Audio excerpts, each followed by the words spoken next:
জয়, আপনাদের almost 200 run পুরো 50, সবাই দেখা গেছে যে উইকেটে গিয়ে মানে একটা স্পেশালি আপনি পরে সেগুলো সে উপরে রসিংটন, এটাই কি আপনাদের টেমপ্লেট ছিল যে উইকেট বুঝে নিয়েছেন আপনাদের গিয়ে চালিয়ে খেলতে হবে এরকম?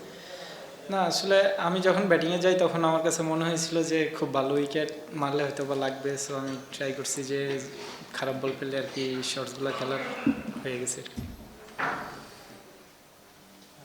জয়, আপনার নিজের স্পেশালি ব্যাটিংটা নিয়ে যদি একটু বলতেন, আপনি এনসিএল টি-20-তে 150 বেশি স্ট্রাইক রেট ছিল, অনেক রান করেছেন, হাইয়েস্ট রান গেটার ছিলেন। আজকেও যে ইনিংসটা খেললেন, দুটো শর্ট স্পেশালি মানে দুটো ছক্কা, ওই মানে সব মিলে আপনি মানে টি-20তে নিজেকে একটু ইভলভ করার চেষ্টা করছেন বা নিজেকে একটু নতুন করে খুঁজে পাওয়ার বিষয় আছে?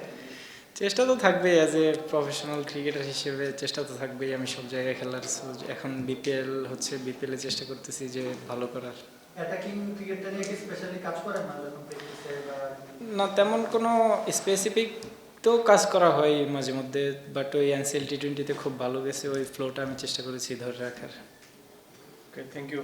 আপনি আসার প্রেস কনফারেন্সে আসার সময় রমিজ রাজা আপনার ব্যাটিং এর খুব প্রশংসা করছিলেন লিফটে। তো এই এত ভালো খেলার পরেও যে একটা মাইলস্টোন 50 রানের মিস করার আক্ষেপটা কিছুটা কাজ করে না? হ্যাঁ অবশ্যই, কারণ খুব ভালো উইকেট ছিল। যদি ইনিংসটা আরও বড় হতো আমার কাছেও ভালো হতো, আমার টিমের জন্য আরও ভালো হতো। দেখা গেলো স্কোরে 200+ রানও হয়ে যাওয়ার পসিবিলিটি ছিল আমি যদি আরও ক্যারি করতে পারতাম। রমেশ কি বলছেন? ওকে, থ্যাংক ইউ। সজল ভাই। জয়, খালেদের ব্যাটিংটা কি সারপ্রাইজ ছিল কিনা, সেই সময় আপনারা কতটা প্রেশার ছিলেন? হ্যাঁ অবশ্যই, খালেদ ভাই একটু সারপ্রাইজ করেই দিছিল সবাইকে অলমোস্ট, কারণ খুব ভালো কয়েকটা আমাদের মেইন বোলার শরীফুল, তানভীর, ওদেরকেই কয়েকটা ভালো ছয় মেরে দিয়েছিল। একটু তো সারপ্রাইজ সবাই হয়ে গেছিল। আপনারা কি প্রেশার ফিল করছেন না, সেহেতু কতটা চাপে ছিলেন? অতটা আসলে প্রেশার ফিল হয় নাই, কারণ তানভীর দেখেন আমাদের খুব ভালো প্রুভেন প্লেয়ার।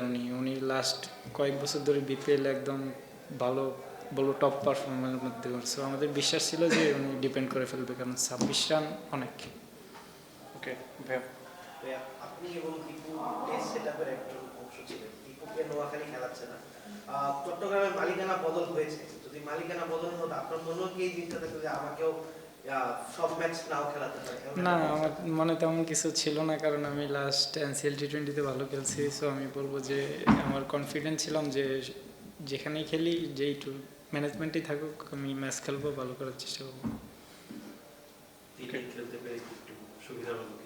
হ্যাঁ অবশ্যই, দিনে খেলতে পেরে একটু সুবিধা হচ্ছে। লাস্ট কয়েক ম্যাচ 4-5-এ আমাকে প্ল্যান ছিল, তো আমাদের ওপেনাররা খুব ভালো খেলতেছিল, ব্যাটিং পাচ্ছিলাম না, তো এখন উপরে এসে একটু ব্যাটিংয়ের সুযোগ পাচ্ছি।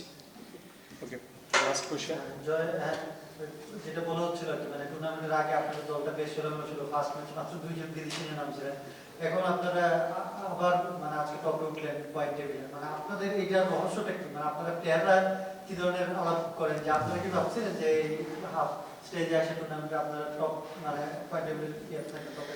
না, ক্রিকেট আসলে এমন একটা গেম, দেখেন কথা আসলে এখানে কাজ করে না, মাঠের অ্যাকশনটা আসলে কাজ করে। যারা মাঠে ভালো পারফর্ম করে ওদেরকেই প্রায়োরিটি দিতে পারে। এবার আপনার প্লেয়ার নাম দিয়ে আসলে বলবো যে খেলা হয় না। যারা মাঠে 3 ঘন্টা ভালো পারফর্ম করে সব 3 ডিপার্টমেন্টে ওরাই আসলে match winner. Thank you everyone.